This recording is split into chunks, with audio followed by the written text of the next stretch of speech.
जय Hind to all. स्वागत है आप सभी लोगों का द ट्यूटर्स एकेडमी के हमारे यूट्यूब चैनल पे।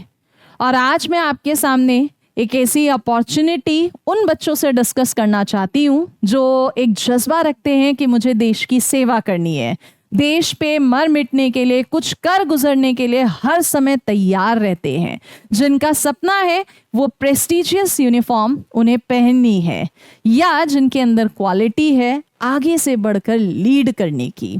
तो बिल्कुल सही, आज मैं आपके साथ डिस्कशन करूंगी एनडीए 1 2026 एग्जाम का। एनडीए 1 2026 एग्जाम जो कि आपका अप्रैल में होगा और जिसके लिए तैयारी आपको आज अभी से ही शुरू करनी होगी। तो हमारी तैयारी में जो सबसे पहला स्टेप आता है वो है इस एग्जामिनेशन को कौन कौन स्टूडेंट्स, कौन कौन बच्चे दे सकते हैं और इसके लिए क्या क्या रिक्वायर्ड कंडीशंस हैं। तो सबसे पहले बच्चे, इस एग्जाम में आप लोगों को डेट ऑफ बर्थ अपनी चेक करनी होगी। अगर आपकी डेट ऑफ बर्थ 2 जुलाई 2007 से 1 जुलाई 2010 के बीच में है, फिर रिपीट करती हूँ, 2 जुलाई 2007 से 1 जुलाई 2010 है, तो बिल्कुल आप इस फॉर्म को भर सकते हैं।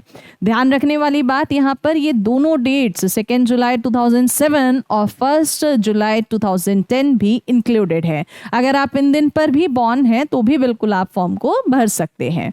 सेकेंड आता है, इस फॉर्म को बॉयज़ एंड गर्ल्स दोनों ही फिल कर सकते हैं, दोनों के लिए इक्वल अपॉर्चुनिटी है। थर्ड आता है, किस स्ट्रीम का बच्चा इसे भरे। देखिए, स्ट्रीम से पहले क्वालिफिकेशन में 12th क्लास अगर आप पास आउट हैं या आप 12th अपियरिंग हैं, अभी दे रहे हैं 12th, आप बोर्ड्स देंगे मार्च में, तो बिल्कुल आप तब भी इस फॉर्म को भर सकते हैं। बोथ कैंडिडेट्स इक्वली वैलिड है। अब बात आती है स्ट्रीम की, क्योंकि बहुत सारे बच्चे इस कंफ्यूजन में एनडीए फॉर्म नहीं फिल करते कि हमारे पास तो मैथ्स थी ही नहीं। तो बेटा, एनडीए एग्ज़ाम जो होता है ना आपका, ये आर्मी के लिए, एयरफोर्स के लिए, नेवी के लिए, नेवल एकेडमी के लिए एक कंबाइंड एग्ज़ाम होता है। 2 पेपर्स होते हैं इसमें, मैथ्स और गैट का। देखो, पीसीएम वाला बच्चा तो भर ही सकता है, जो कि यूजुअली सबको पता है। बट अगर आप ह्यूमैनिटीज़ स्ट्रीम से हैं, कॉमर्स स्ट्रीम से हैं या बायोलॉजी स्ट्रीम से हैं, मैथ्स आपने नहीं ली है, तो भी आप इस फॉर्म को भर सकते हैं। बस फ़र्क क्या होता है कि पीसीएम वाला बच्चा एयरफोर्स और नेवी भी फिल कर सकता है, जबकि नॉन मैथ स्टूडेंट्स आर्मी के लिए फिल करते हैं। तो आप लोगों को अलग से मैथ्स इतना पढ़ना होता है कि पेपर क्वालिफाई हो जाए, बाकी मार्क्स आप गैट में स्कोर कर लेंगे, तो आप सभी बच्चे भी फॉर्म फिल कर सकते हैं। अब बात आती है, मैम चलिए एलिजिबिलिटी कंडीशंस तो हो गई, एक स्ट्रैटेजी बता दीजिए जिससे हमारा पेपर क्लियर हो जाए।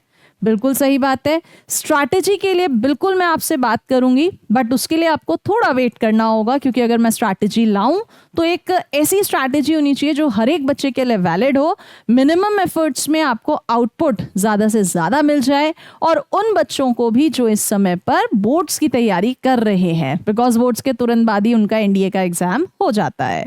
तो अगर आपको एनडीए 1 2026 से रिलेटेड किसी और तरह का कोई डाउट है कि हम फॉर्म फिल कर सकते हैं या नहीं, तो आप कमेंट्स में ज़रूर लिखिएगा, बिकॉज उन कमेंट्स का मैं आप लोगों को रिप्लाई करूंगी, और साथ ही में स्ट्रैटेजी की वीडियो हम लोग नेक्स्ट आपके साथ डिस्कस करेंगे, प्लस दी एंड और बहुत सारी चीज़ें। क्यों? क्योंकि इस बार YouTube channel the tutors academy पे आप लोगों को एनडीए के बारे में बहुत बहुत बहुत सारी चीज़ें पढ़ने को, जानने को, समझने को मिलेंगी। तो मिलेंगे आपके साथ नेक्स्ट वीडियो में। टिल देन, जय हिंद।